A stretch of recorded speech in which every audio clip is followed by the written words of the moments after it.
Okay, folks are trickling in here for Startup Showdown episode 3.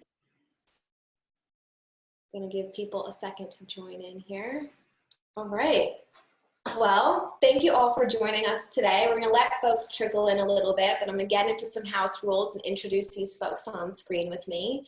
To get things started, I'm Jasmine Hoffman. I'm the head of experience at the New Jersey Tech Council. This is Startup Showdown, which is a series of startup pitches to a series of amazing investors here to provide startups with the opportunity to get some feedback and hopefully further their investment goals. This show is 1 hour and it is timed to a T, folks. So if you miss anything, don't worry, it's being recorded. It'll be available on njtc.org later today or tomorrow morning. What we have today is 3 5-minute pitches from 3 excellent startups, Spoonfuls, TripleBristle, and Waft. And we've got some awesome investors here to provide some feedback and ask some questions. If you've got questions for these startups as they're pitching, please put them in the Q&A. I'll be monitoring that, asking those questions as they come in. If you want to say hello, say hi, share where you're tuning in from, put that in the chat, interact with your fellow attendees. That being said, we're going to dive into things today. And before we do that, I would love for everyone to just quickly introduce themselves. We'll start with our investor participants today. Jim, why don't you get us started? Sure, thanks, Jasmine. Yeah, so Tech Council Ventures is an early stage investor, all different industries in the Mid-Atlantic region. We've been investing for about 25 years, the principals in the fund, and we have about 130 million under management, typically investing 2 to 3 million into any one opportunity. Excellent. Thank you, Jim. Monica?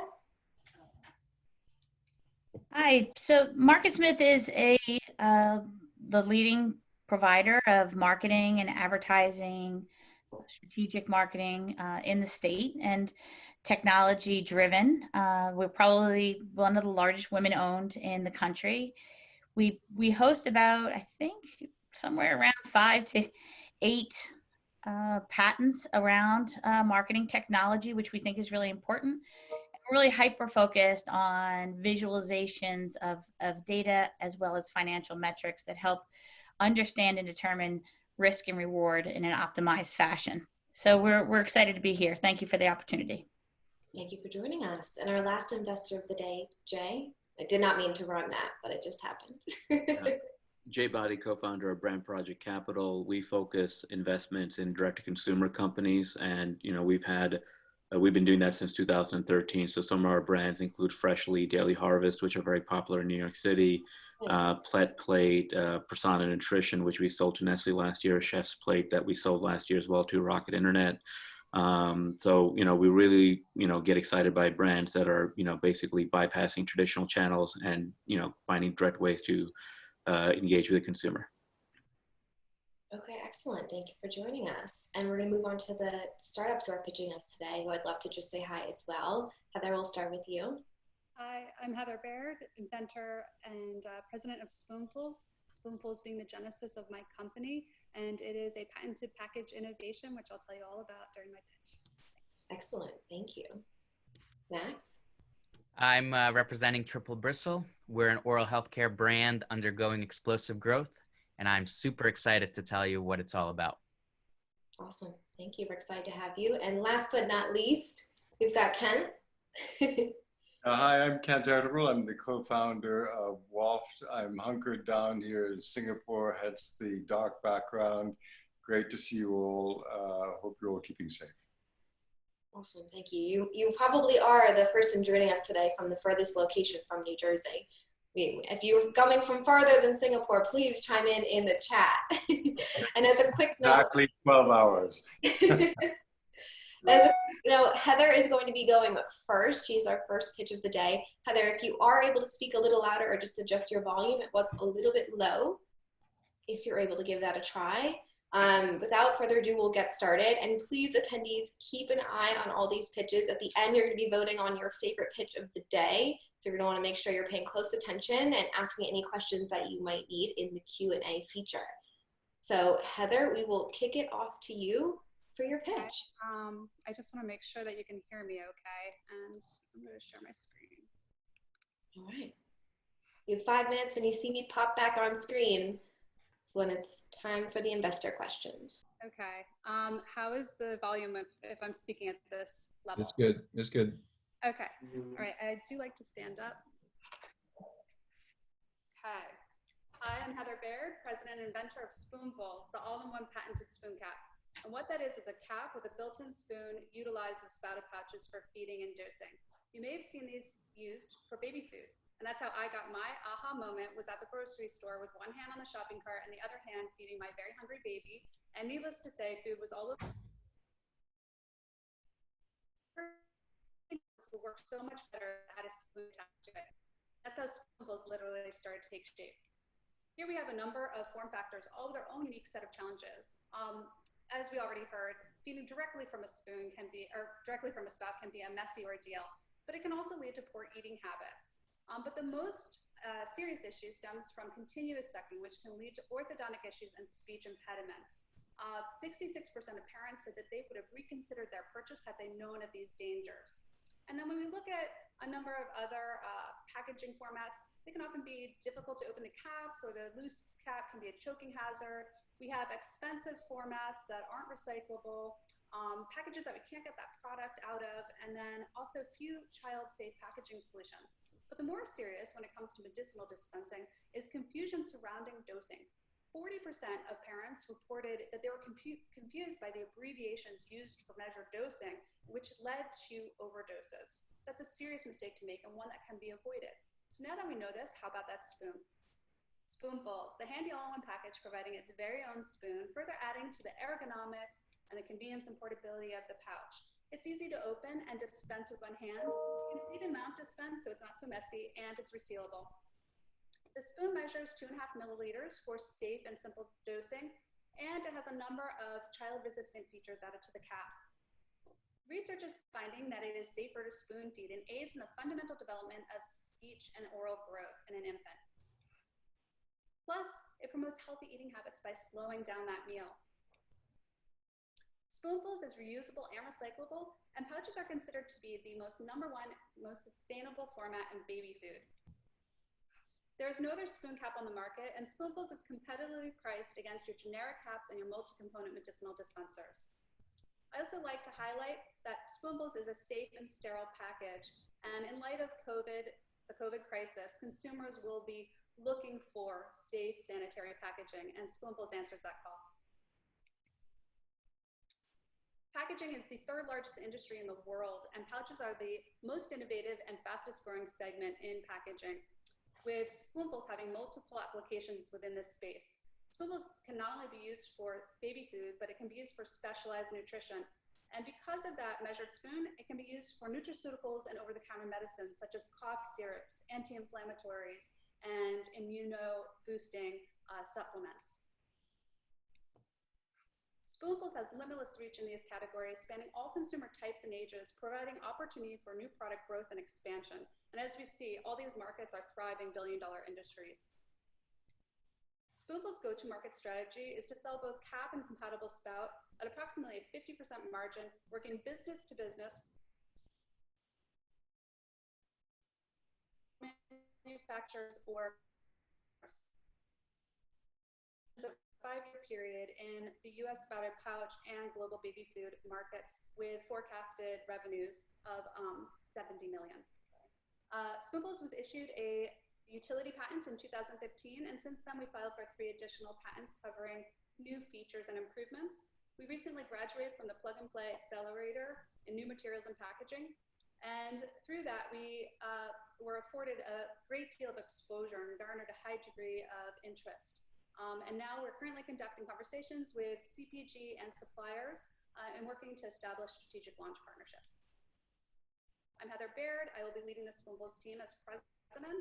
I'm an entrepreneur with 20+ years in product development and design experience. I have an acting team of advisors, both affording a wealth of knowledge in their respective fields.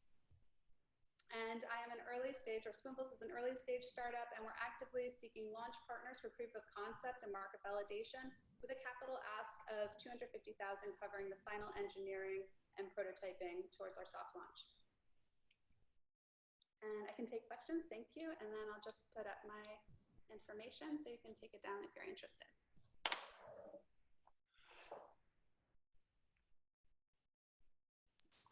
Hello? All right. Thank you for that, Heather. I'm going to start it off with Jim for any feedback and questions for you. Yeah, so Heather, I think it's a great idea. I like the originality. I guess the questions would be, do you anticipate this is going to be more balanced initially or towards medicine versus food? If you could talk a little bit about your digital marketing strategy. Okay, well, first, I do have an equal amount of food and right into with a co-manufacturer who fills for the 5 big baby food brands. Additionally, I have spoken to several of these baby food brands, and they are very interested in Spoonfuls. I also have a good degree of interest in the pharmaceutical category.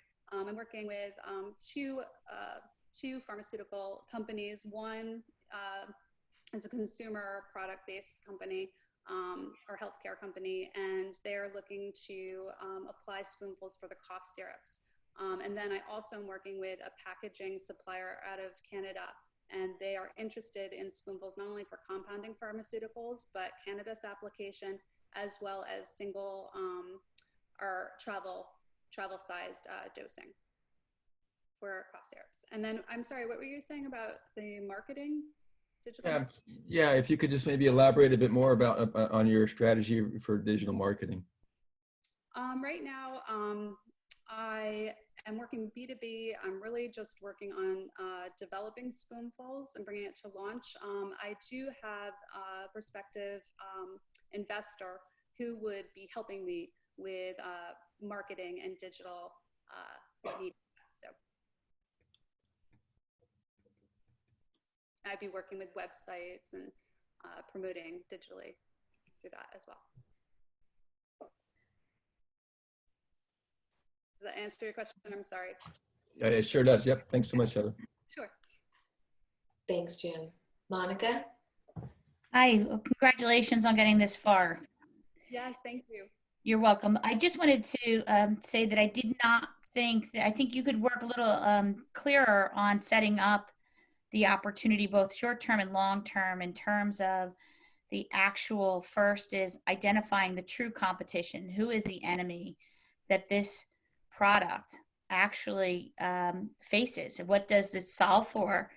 And then be able to understand how you would enter into that market one step at a time, because clearly the baby food market is one idea. Obviously you have a good handle on packaging, and I think that you probably didn't use that knowledge as much, because I have some curiosity about what's the actual journey that the baby food packaging market is on, where this solves that challenge, that white space. So it was my first question. Like I'm left not sure. The second is that, could you explain to me who you really believe the competition would be for you in this market? Then, because obviously I think that there's really two applications that's not really clear here. One is the baby food market, one is the pharmaceutical market, vastly different, would need different sales approaches and marketing approaches, and your website would need to be set up appropriately. So could you just walk me through who you think is the absolute first obstacle you face in competition? Well, of course, it's caps. So Spoonfuls is a value add package, but it is replacing your caps. And caps obviously do serve no other function aside from sealing. But the true competition is in price, and having the customers really understand the value add here. When we look at this, we see generic caps range from anywhere from 1 to 3 cents, whereas Spoonfuls will be around 5 cents. We also have our multi-component medicinal dispensers, which is pharmaceutical application. So again, Spoonfuls replaces the cap, but it also replaces those dispensers, which are very costly. So there's cost savings across the board, not only with your pouch, because that saves in packaging, but also multi-component medicinal dispensers. It greatly saves that on that. And then there's also spoon tips, which consumers screw on to baby food pouches. And this is addressing that baby food category, but that's also aftermarket, and consumers are paying a lot for this. They're paying anywhere from $4 to $7 for a 2-pack. And here we have a baby food company out of Austria, which is actually providing the spoon tips to their consumers. So we know that there's consumer demand, and Spoonfuls does answer that call with an integrated delivery solution at a cost-effective price. Okay, thank you. I would organize around that slide and jump off from there. Okay, yep. And do you have another question? I'm sorry. I think you have. No, you got it. Oh, okay. You got it. Thank you. Thanks. Sure. Thank you, Monica. Jay, your feedback, any questions? Yeah, hey there. On the patent, what patent? I don't know if I missed or not, but what patents do you have on the product right now? I have a utility patent for a unitary dispensing unit. There. Got it. And at scale, where would production happen of the Spoonfuls? Where or when? I'm sorry. Where? Where it would happen in New Jersey. In New Jersey. So so you'd have a contract manufacturer ready to go over Parts there. of it, actually, I should clarify that. The injection molds of the cap and spout would happen in New Jersey, whereas the actual pouch manufacturer, I'm going to be working in partnership with a pouch manufacturer, and that I believe is in Indiana. Okay, got it. And then with these Spoonfuls, are these meant for single use, or what is the reusability of them? Like how many times can you use them? It depends on the brand owner and how they want to put Spoonfuls out. So they can have compatible pouches throughout their product line, and Spoonfuls can be reused on their product line. So there's reusability there. I'm also looking into pouches that have a little strip, like a Ziploc at the bottom, so then the whole pouch can be cleaned and reused that way. In terms of hygienics, you can just take off the cap, and you can either put it in the dishwasher or wash it out yourself to reuse it. But you're very much looking at this as a B2B play, so you're not going to be selling direct to consumer, I guess, right? I have one company who's interested in bringing this to market as a retail offering, but for me, my business plan has always been to work B2B and manufacture it and sell. Got it. Okay.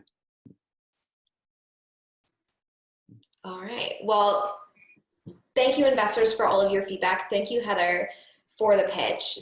There's one or two questions I think are lingering out there from the Q&A and from that are just kind of noodling around in my own brain as well. And it has to do with the line of questioning Jay just brought up. So, this whole angle right now of sustainability and reusability in products like this, obviously, there could be an opportunity here, but I'm wondering if you can talk a little bit more about your ideas for how to make sure that this aligns with some of those more ethical goals that some businesses might have to make sure that they're being fair to the environment and doing what they can to make sure they're being sustainable.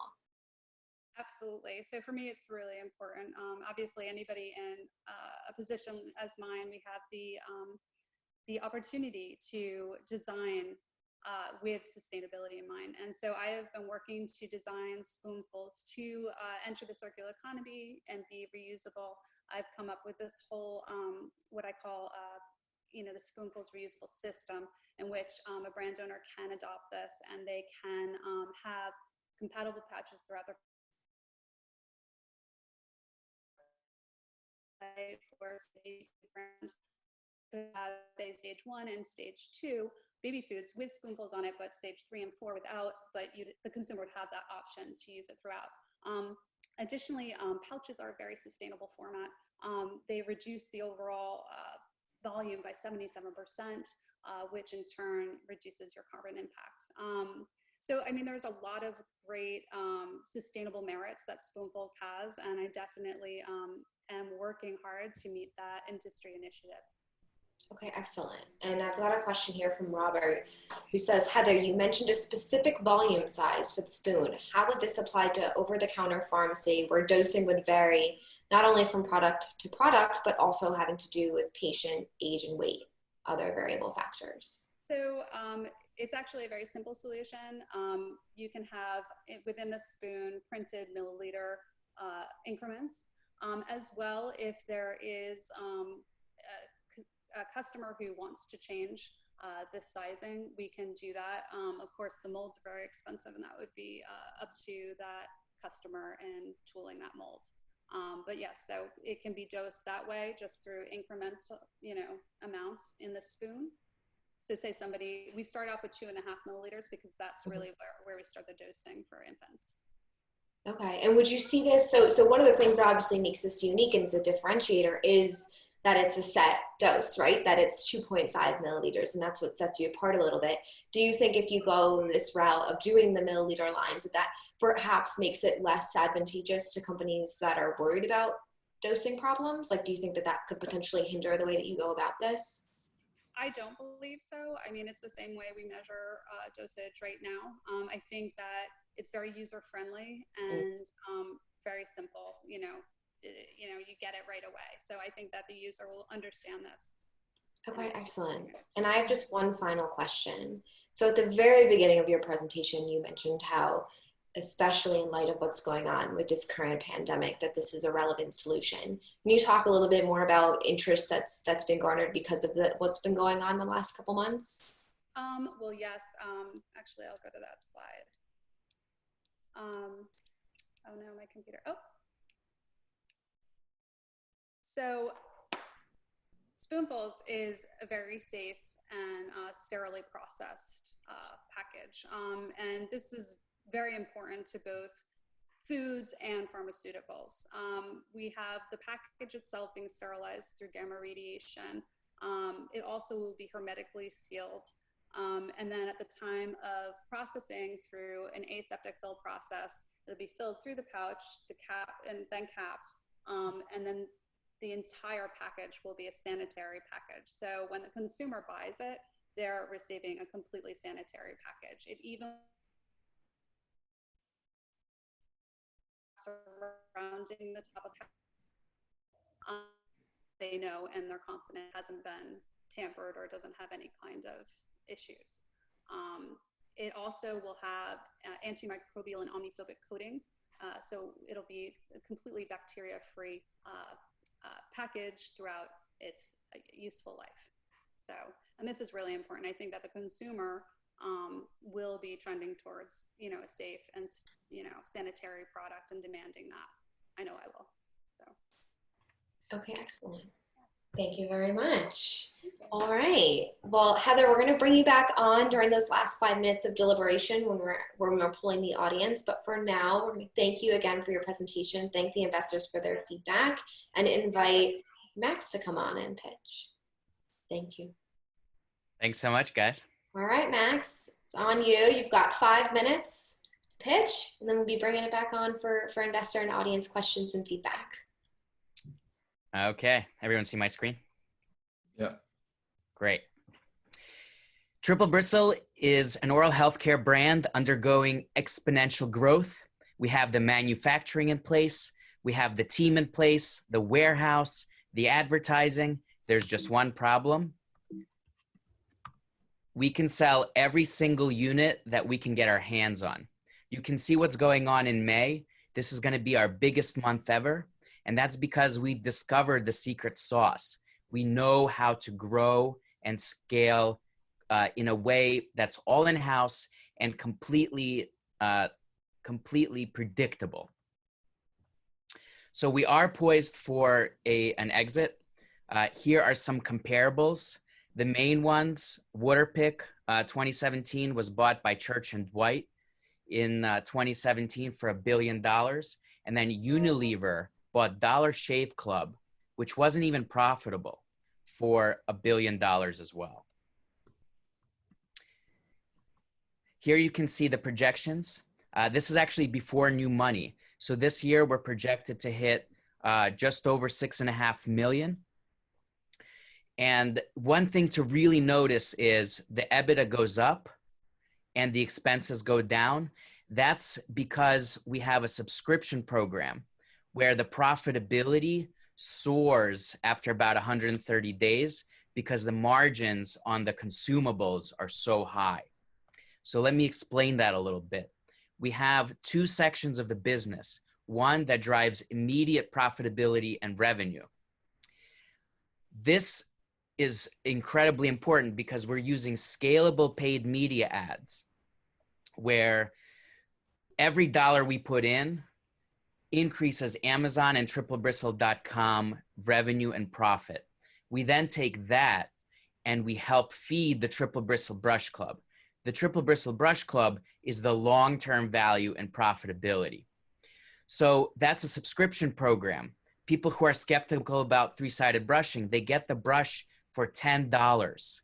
Then they sign up to automatically receive a new brush head every 3 months for that same $10.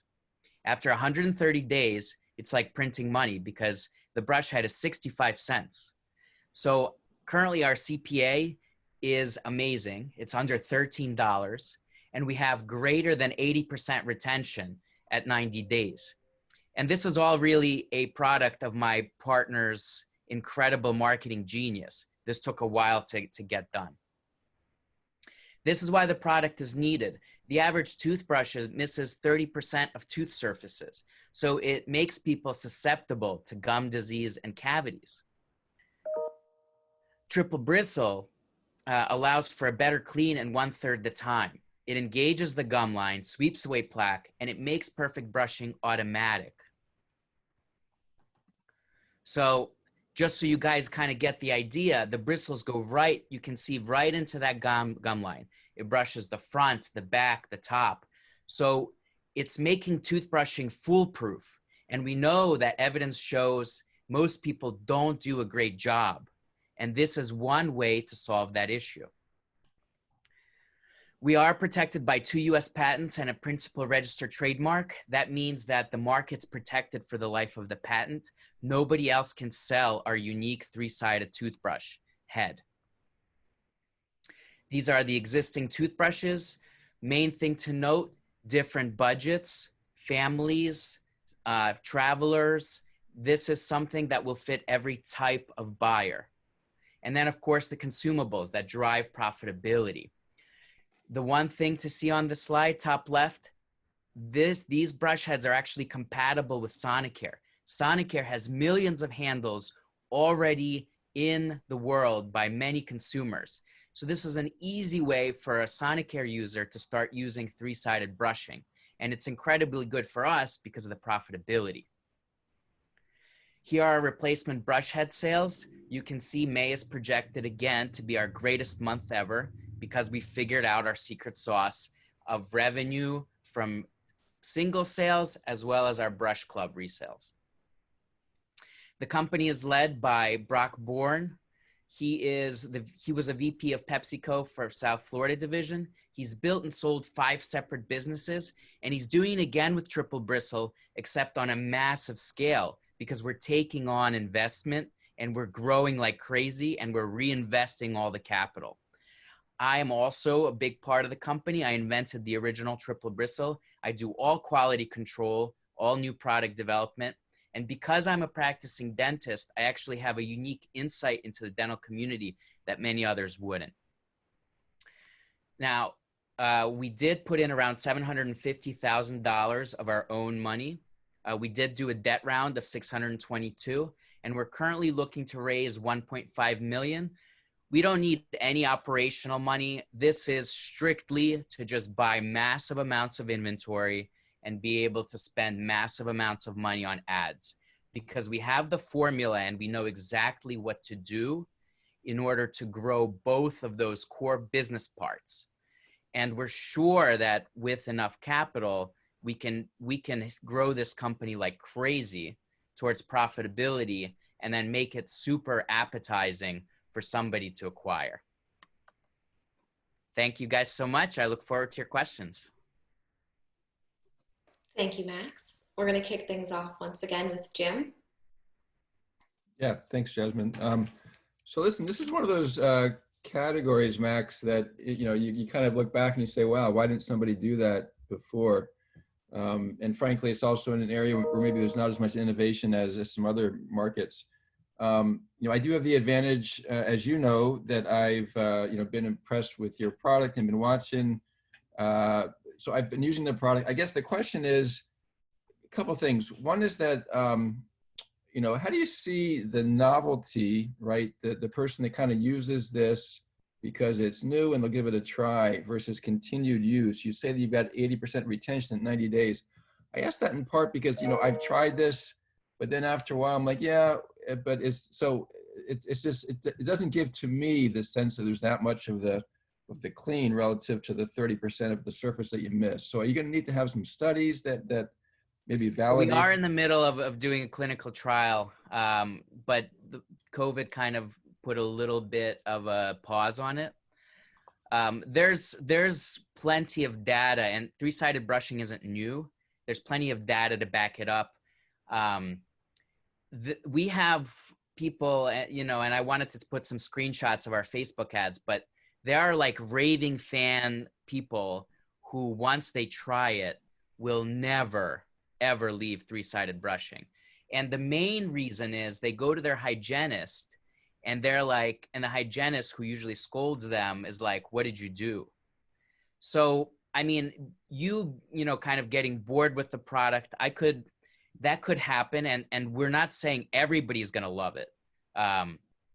All I'm saying is there's enough people that are going to love it and are going to be pretty much lifelong users, because it's much easier to use this than kind of go through the hassles of extra cleanings and scaling and whatnot.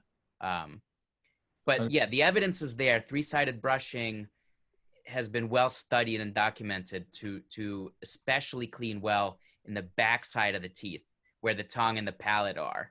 And that's just, those are just the kind of the facts. Yep, thank you. So I'll let the others ask their questions, but just so I'm clear, you said that the three-sided brushing is not new. So why aren't there more? My patent is the combination of a sonic toothbrush with a three-sided brush head. That's the critical component. So I'm combining kind of two really core technologies, sonic vibration and three-sided brushing, into a single product. And that is my argument, you know, the most effective toothbrush there is right now on the planet.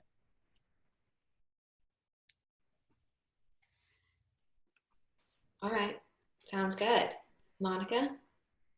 Hi, Max. So I liked the product yesterday when I looked at it. I'm a fan of this category, and I also believe that it is a ripe for direct response, especially in the existing home health market that will actually take a boom through direct consumer. So I think your timing is very, very good. I have two questions for you. One is, I don't understand at all the subscription model. I enjoy your enthusiasm to how you are, the belief system, but I need to be walked through the value of the subscription model. And then the second is, as an investor, would I be concerned about your ability to manufacture to scale? Because I just want to, you didn't give a great deal of confidence. Is there a challenge to manufacturing at scale, or is it just the finances that are holding you back? Just the finances. I took out the slide because of time, but we only use really large manufacturers who also manufacture for the major brands. So scalability is not an issue. We have 2 molds already. So if we needed to scale to 100, that we're currently placing orders in the 50,000 units, brush heads in like the 100 to 200,000 units. So then the value ultimately comes right in the direct consumer model when you get valuations like that. If you look at your examples, right, those are core to direct consumer, built out of a direct response model. You were leaning hard on the subscription-based model. The 2 questions is, can you walk me through the subscription model? Sure.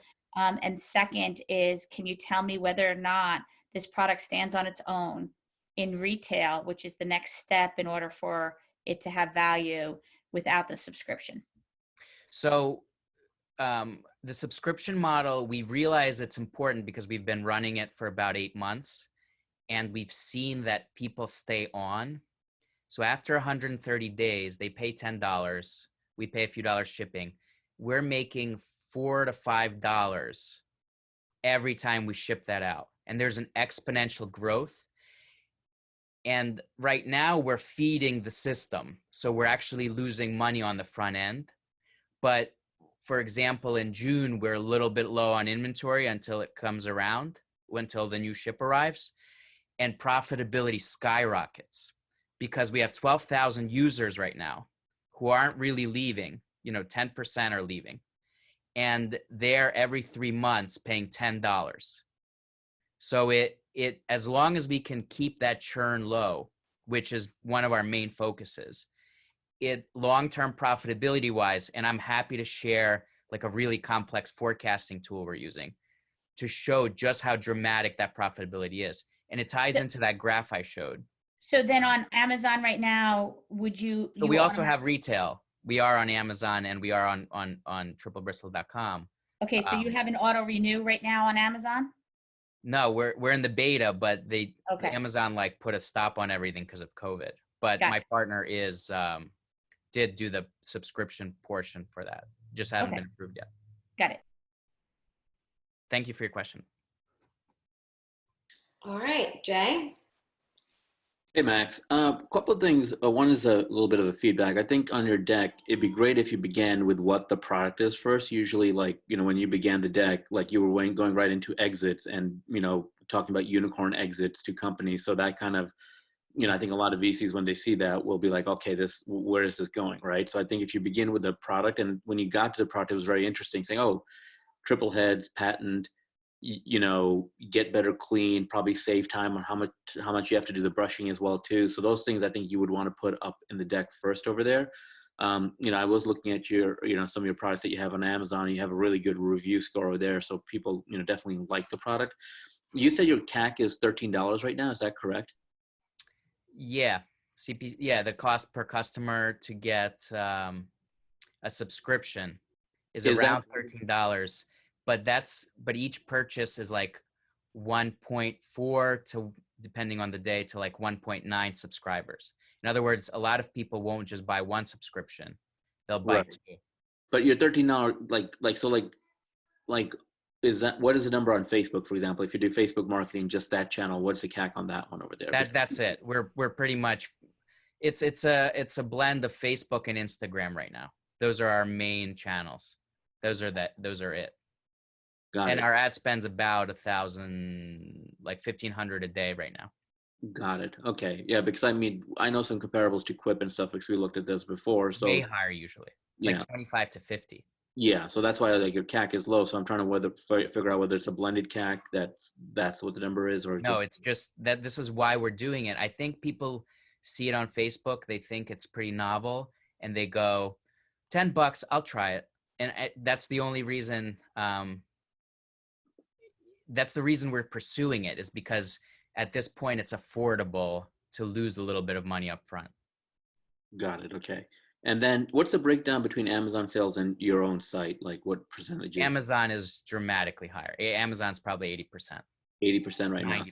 So the real goal for you would be to flip that around at some point, where 80% of your business is direct to consumer, because that's when, those big companies will say that you have a brand that's, worth getting because you own the channel. Right. I mean, through our Facebook ads, we're getting comparable sales to Amazon. The issue, it becomes Amazon is dramatically more profitable at this point, because we're just driving straight revenue from Facebook to website. But you're absolutely right. And we want to capture the data, and we want to create the databases of customers, because I think, and the, a good loyal subscription base of 100 to 200,000 users is really what's going to drive company value, in my opinion. And two other quick questions. What's your return rate? Well, it's below, it's right around like 4.5%, 5%. Got it. Okay. One other thing is, you might want to, you have enough customers now, you might want to look at getting an NPS score done, because that's usually a benchmark a lot of VCs use as like, hey, what is the satisfaction of consumers to your product? And it's an independent, score. And, we use it quite often in a lot of our direct to consumer companies to gauge how well we're doing. Thank you. That's a great idea. That's great feedback, Jay. Jim, Monica, thank you again for all the feedback and the questions. We have Kent coming on in just a second, so I'm going to rapid fire through some of the audience questions for you, Max. So I hope you're ready. First one is a technical one. People are asking, how do they brush their tongue with the triple bristle? Tongue cleaner included in every box. Tongue cleaner included. There it is. A package deal. A package deal. Now, obviously, the dental care market is becoming hotter and hotter. There's lots of companies out there that are in the oral care space. You've got someone, you know, Jay mentioned Quip. There's even like the Smile Direct Club, which has been growing quite substantially lately. There's obviously opportunity in this space. You know, how do you differentiate yourself, or how do you perhaps even leverage some of the success that those other direct-to-consumer brands have had in your own marketing or sales efforts? Yeah, we're kind of seeing what the most predictable channels are, and going forth with those.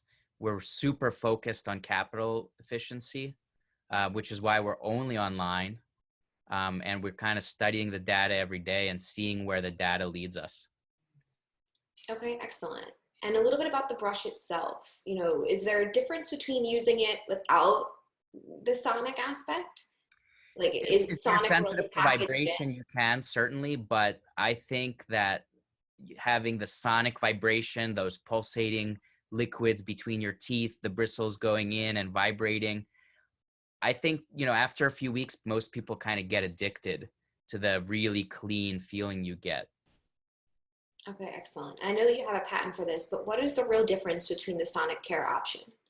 Especially being that you're basically telling people to put this on top of their sonic care.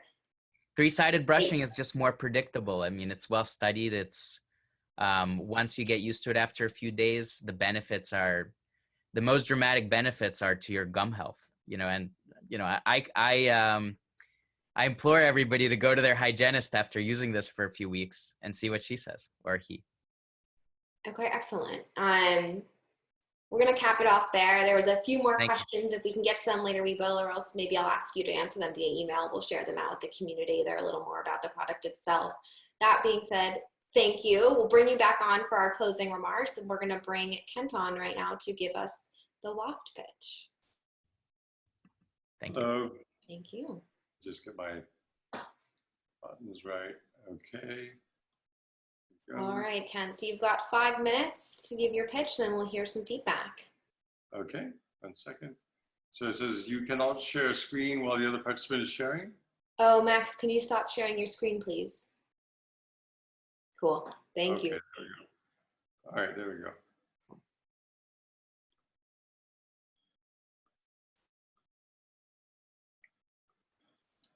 Okay, great. So fragrance, $73 billion industry, has been severely impacted by COVID. The traditional retail outlets, which fragrance depends upon, have been substantially shut down at this point. You know, customers will go online for their purchases, as with so many other industries, but fragrance has got a particular problem, which is how do you buy a fragrance online? You know, before the model was you went in to try a fragrance in the physical world, and then the online model was you went and bought the same thing on Amazon or a fragrance retailer.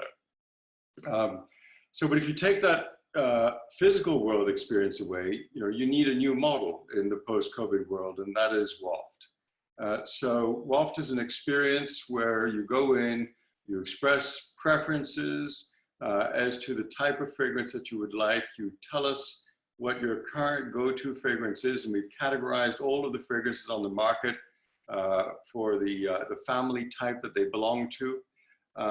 You then can name the bottle and pick the design, and our algorithm will generate a selection of one of 44 world-class fragrances that have been created by our partner, IFF, International Flavors and Fragrances, which is the largest fragrance manufacturer in the world.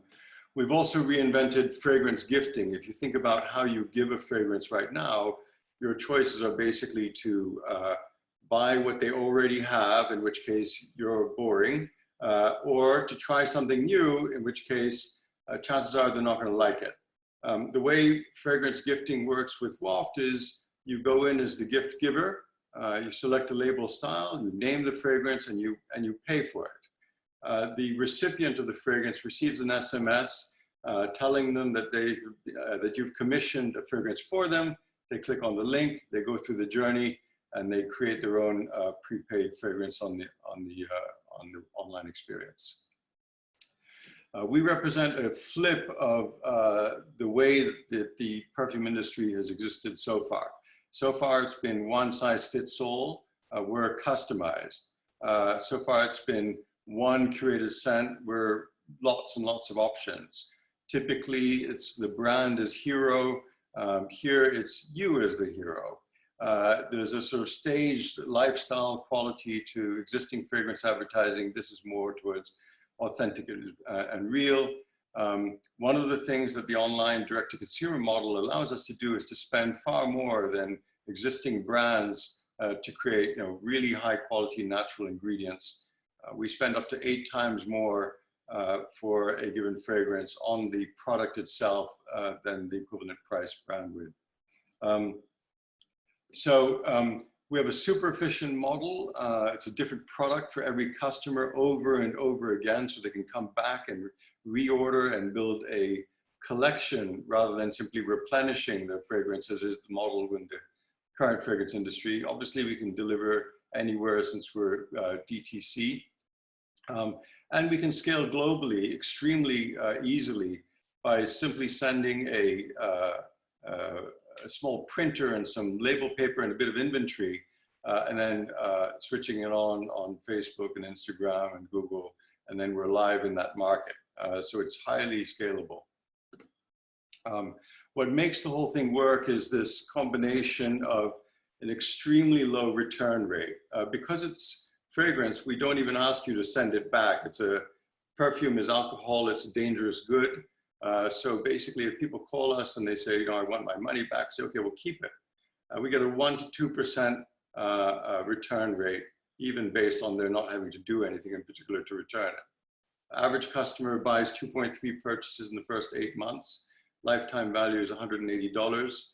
The CAC is between $20 and $30. Obviously, the number's a bit volatile in these days, but it's a very efficient model. So just drilling down again on the customer satisfaction side of it, we decided that in order for this model to work, buying a fragrance that you haven't tried before, your first experience has to be amazing. So we went to IFF, which employs the world's leading noses, and we told them no price limit on making the best possible fragrance you can make, which they did. So as I said, we spent 8 times more than equivalent luxury brands on the actual oil itself. Our algorithm is extremely efficient at taking the results of your journey online and then allocating the best fragrance to you, as witnessed by the very low return rate. And because it's purely online, we're able to fulfill rapidly. And we don't have issues of, for example, having to hold inventory across hundreds of stores. It's an extremely efficient model from the capital utilization perspective. So we sit in an interesting space.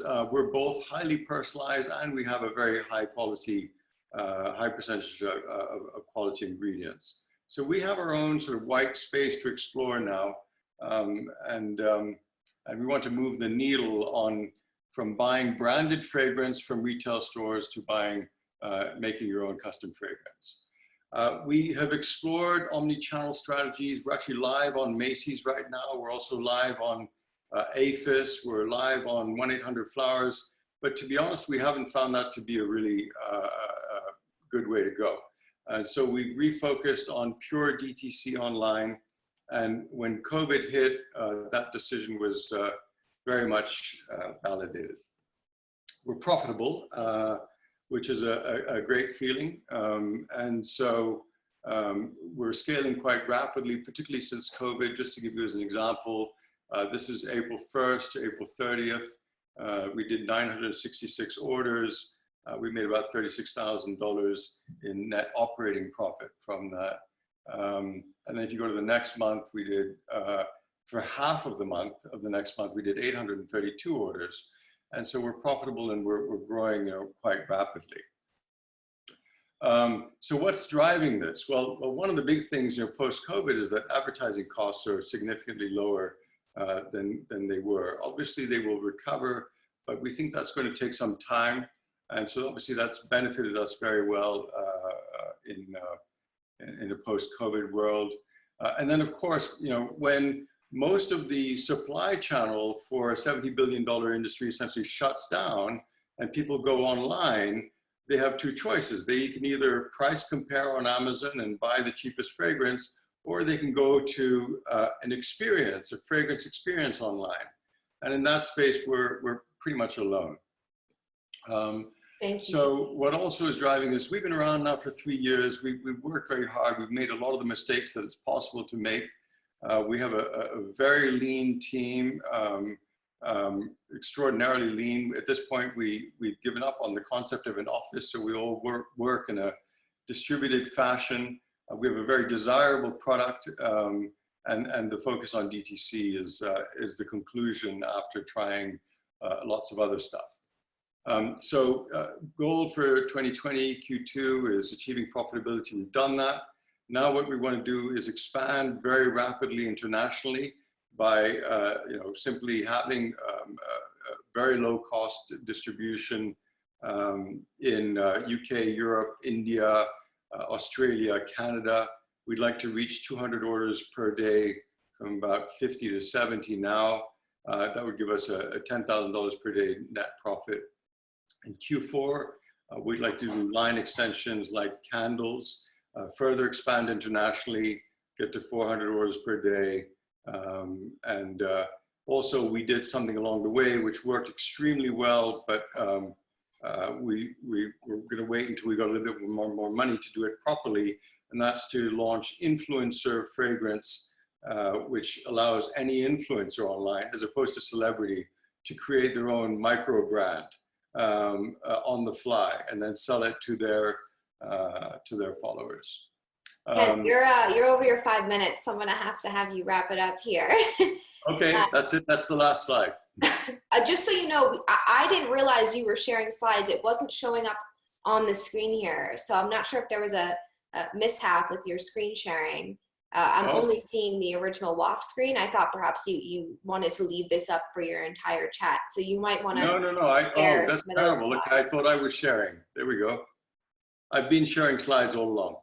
Will you try to advance one just so we can see if it works? Yeah. Do you see that? I don't see that, unfortunately. Hold on. There's a resume share button here. 1 second. Oh, so you didn't see any of the deck? Okay. Well, maybe Jasmine, we can share Kent's slides by email after. No problem. Yeah, we can share them in the YouTube video or something. Perhaps you can share 1 or 2 if they're relevant to some of the investor questions, but we do need to squeeze in the investor questions now in the next couple of minutes. So I'm gonna jump right into Jim here. Okay. Yeah. Well, listen, Kent, I mean, just knowing, kind of the journey that Waft has been on, I applaud, that you're here and frankly flourishing now, right now. So it's great to see. I guess the question is, to my eye, it does seem like this is where things are going. As you say, Macy's is shut down. It's a $70 billion industry, but retail, is being dramatically diminished. So if others start to follow your model, I mean, obviously you can get acquired, but just from a competitive perspective, we didn't touch too much about, others that have this approach. But if others say, you know what, this Waft idea, it really makes sense. What does that, you have to pay that much more to get advertising return. How do you see that? Well, I mean, obviously with perfect hindsight knowledge, anything can be reproduced, anything at all. But what makes it really difficult is bringing all of the pieces together. So if any one piece were missing, for example, if the product weren't of extremely high quality, which means if you didn't have the world's best perfumers operating over a period of a year developing the best fragrance that they could, and you didn't have access to one of the leading perfume houses in the world to do that, then it wouldn't work. If you didn't have a website that wasn't, highly efficient in converting, it wouldn't work. If you didn't have, if you hadn't cracked the sort of the Facebook, Instagram formula through partnership with a company called Magix, which you're familiar with, then it wouldn't work. If you hadn't found the tone of marketing and so on and so forth after trying it wouldn't work. So it's when it all comes together that that's your real defensibility. It's very easy to put up a website that looks like what you've got, or create fragrances which approximate, but it all needs to come together, and that's what we've done. Yeah, that's a good answer. By the way, I see that Anna from the council has shared the Waft slides. If you go to the chat, you can see the link for that. Okay, good. All right, thank you. Monica?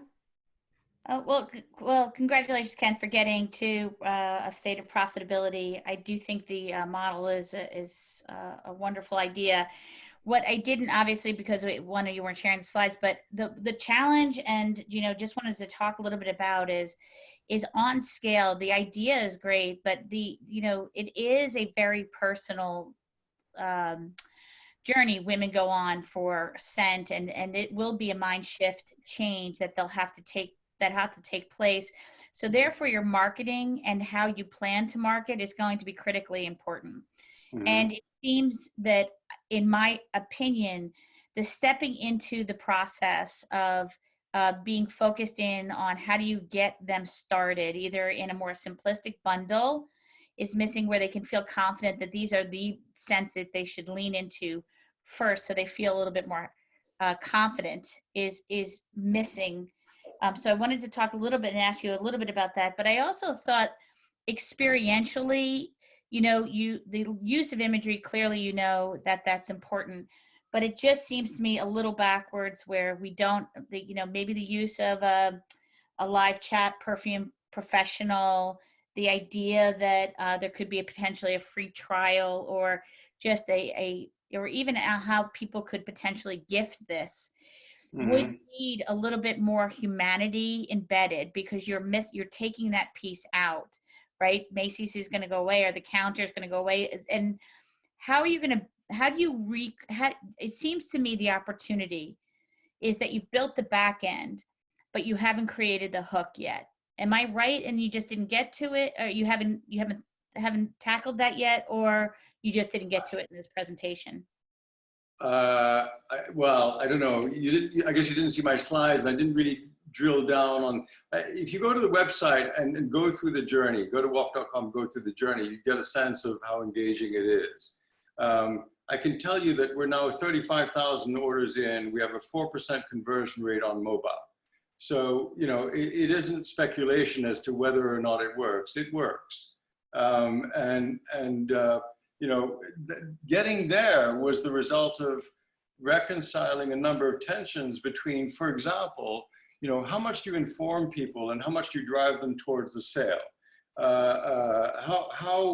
How emotional should it be and how factual should it be? How much information do you try and convey, and how in text, and how much, and we've just been optimizing this for the past 3 years. And so the numbers, to my mind, 4% conversion on mobile is pretty good.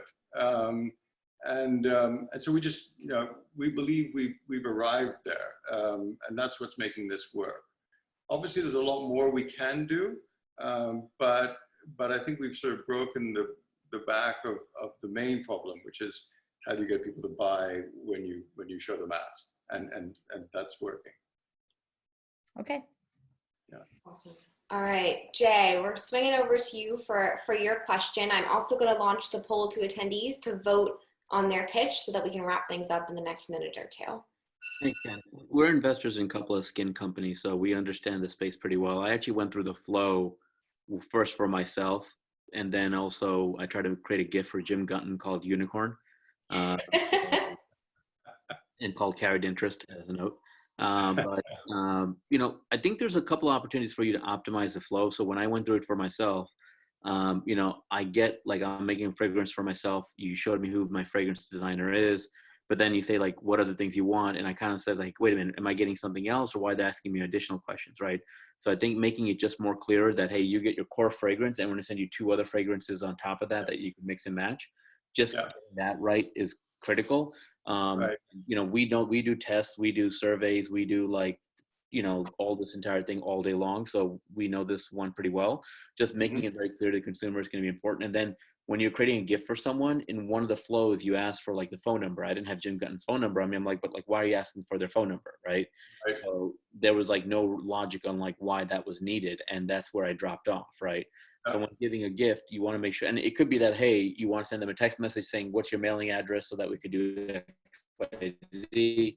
You know, they sent you a gift called Unicorn, blah, blah, blah. Like, you know, just giving a little bit more education, you know, would help quite a lot, I think, with the conversion rate.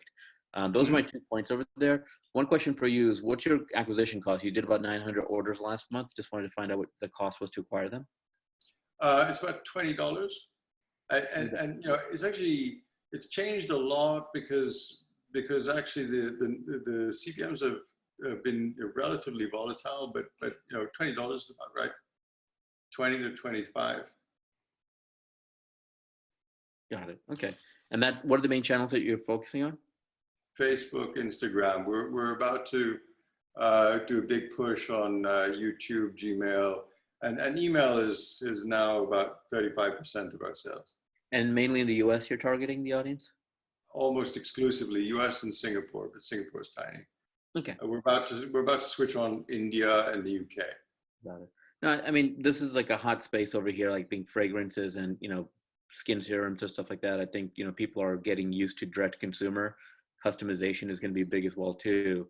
I definitely think you could probably increase your conversion rate by making some optimizations on the flow, and that could have a good impact over there. Yeah. Absolutely. It's an ongoing process, but thanks for the feedback. All right. Thank you, Jay. I'm going to ask Max and Heather to come up on screen as well. And Kent, if you wouldn't mind stopping screen sharing, that would be great, so we can wrap things up here. Let me see. Let me figure out. I couldn't figure out how to start screen sharing, so let me see if I can figure out how to stop. Hold on. I can stop it for you. Okay, great. Thank you. There it is. All right. Well, now that we have everyone on screen again, I just want to take a moment and thank you all for participating. I know that it's a daunting task, no matter how many times you've done it, to come on screen and pitch and to provide feedback and to pay attention and ask those probing questions and, you know, offer up your time. So thank you all for joining us again. Looks like Kent perhaps had to drop off for a moment, but I'm sure he'll pop back on if he can. Again, thank you all. This is being recorded. It'll be available on njtc.org/startup-showdown later today or tomorrow. And on that website, you'll also be able to find more information about the investors here and the startups. Startups, if you'd like to email me your decks, I can share them, especially you can, so we can get it out to the appropriate folks. Investors here, if you have any interest in connecting with these startups or further, you know, integrating with the NJTC community, just let me know. I'm happy to always make intros and connect here. Those of you that are in the audience, again, you can learn more about the folks on screen here on our website. All of their information is there. And if you have any questions, you can always reach out to me, jasmine@njtc.org. Want to thank you all again so much for joining us. I know we're a few minutes over here. So without further ado, I'm just going to share that TripleBristle was the winner of the Audience Choice Award. For those of you that are tuning in, you're going to want to keep that in mind for the next episode, which is June 4th, focusing on B2B and software as a service companies. It might come in handy for a piece of trivia that will be coming all your way. With that said, would love for each of you just to give me a quick little sign off, and we'll let everyone get back to their Thursday afternoon. Thanks, guys. Had a great time. Thank you. Bye. Thank you. Thanks, Thank you everyone. very much. Thank you. Bye.